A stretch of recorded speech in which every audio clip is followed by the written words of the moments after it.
gue bisa dilihat sendiri apa buktinya, apa kenyataannya. Dan gue udah pegang ini dari November, gue nggak post karena mereka pernah approach gue baik-baik, kita ngomong baik-baik. Dia tanya bisa nggak untuk turunin konten, gue bilang nggak mau. Kalau lu mau, lu perbaiki ya 3 bulan, 6 bulan, nanti gue akan bantu lu jualan. Gue kasih lu kesempatan untuk perbaiki, gue bantu lu perbaiki, lalu mereka bilang oke, coba lu offer ke gue, oke, gue kasih lu campaign gue kasih secara profesional.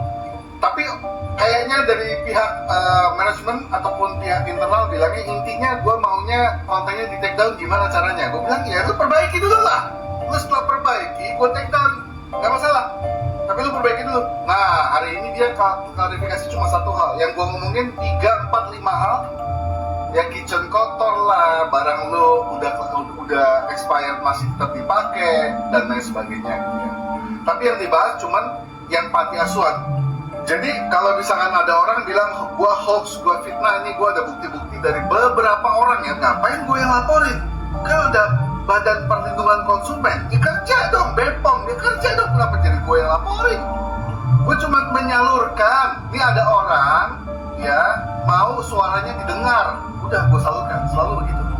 Brand, minta maaf kepada brand CT, saya telah menyebarkan berita palsu dan didapat dari sumber yang bermasalah sehingga mengakibatkan kerugian bagi pihak CT dan masyarakat Indonesia, meresahkan banyak orang. Saya minta maaf sebelum-sebelumnya dan tidak akan saya ulangi lagi hal yang serupa di masa yang akan datang.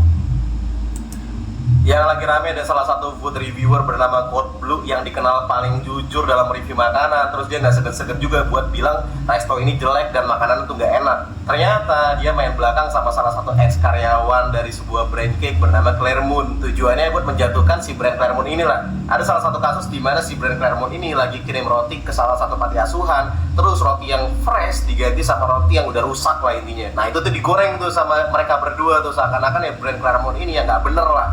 Ya lu bayangin aja jadi brand Claremont yang harus klarifikasi selama 2 tahun tapi kalah power sama si Code Blue ini yang punya basis follower tuh banyak banget. Dan orang ya udah terlanjur percaya sama si Code Blue ini karena memang katanya dia reviewer paling jujur dan kalau ngomong gak enak ya gak enak gitu. Dan terakhir gue lihat ya Code Blue ini udah klarifikasi di Instagram sama TikToknya, walaupun gue liatnya ya klarifikasinya masih ngenyek gitu, kayak nantangin banget.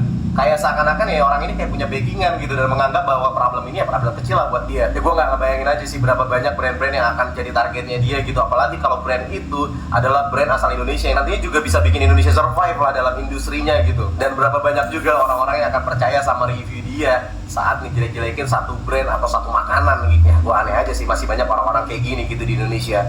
Yap. Belajar dari kasusnya Code Blue, yang mana dalam tanda kutip dia ada indikasi melakukan pemerasan kepada siapa saja pelaku usaha, baik yang di atas maupun yang di bawah, baik yang punya restoran besar, yang bintang 5 maupun yang UMKM, dengan iming-iming gitu, food consultant seperti itu. Yang dia lakukan adalah biasanya memberikan review bahwa di tempat ini ada mur, ada baru, banyak sekali kecoa. Sebagai contoh, di minuman salah satu restoran yang gue sebut aja namanya Ricis itu ada kecoa, yang mana 3 hari kemudian dari pihak Ricis sudah melakukan settlement, membuat permintaan maaf karena banyak orang yang ternyata percaya, padahal kecoanya besar sekali guys. Kemudian selain itu Holland Bakery juga sama seperti itu. Di dalam roti Holland Bakery di Bali katanya ada kecoa kecil gitu kan. Jadi Holland Bakery pun melakukan permintaan maaf gitu loh. Selain itu, dan yang membuat Code Blue akhirnya membuat postingan permintaan maaf di akun sosial medianya Toko Roti Claremont. Yang mana beberapa hari yang lalu kalian bisa lihat di postingannya Code Blue masih teriak-teriak bilang brand CT gitu. Berdasarkan apa yang gue baca dari informasi yang berseliweran di sosial media, brand CT ini tidak mau membayar jasa food consultantnya Code Blue senilai 360 juta rupiah gitu. Makanya di spill terus guys. Akhirnya mereka membuat laporan ke Polres Jakarta Selatan dan kemudian laporan tersebut diterima dan kemarin Code Blue itu membuat klarifikasi permintaan maaf di rumahnya dia. Ini baru satu brand. Coba kalian lihat postingannya dia. Coba kalian perhatikan satu demi satu. Kira-kira menurut kalian apakah ada brand-brand yang lain gitu? Karena yang jelas info yang gue dapat ada beberapa brand lagi yang laporannya sudah masuk dan tinggal menunggu. Jadi ini bukan selesai sampai di sini, masih banyak yang lain seperti itu. Makanya belajar dari apa yang dilakukan Code Blue, jangan sampai nanti ada konten kreator lain yang menormalisasi apa yang dia lakukan dan mencontoh yang menyebabkan kita pelaku UMKM terlihat seperti helpless gitu loh. Kayak setiap kali ada review jelek kita langsung aduh gimana nih gitu. Kata gua mah ya lawan. Kita lawan guys untuk membangun satu bisnis dari nol. Mau bisnis itu besar maupun kecil, kita itu mengeluarkan gak cuma tenaga tapi juga pikiran kita, kena mental, kena fisik juga. Jadi berjuanglah untuk brand kita. Jangan mau tiba-tiba datang konten kreator yang tidak berlisensi datang ke lapak kalian, tidak info, ada kurang ini langsung ngepost di sosial media dan menjelek-jelekan kalian. Lawan gimana?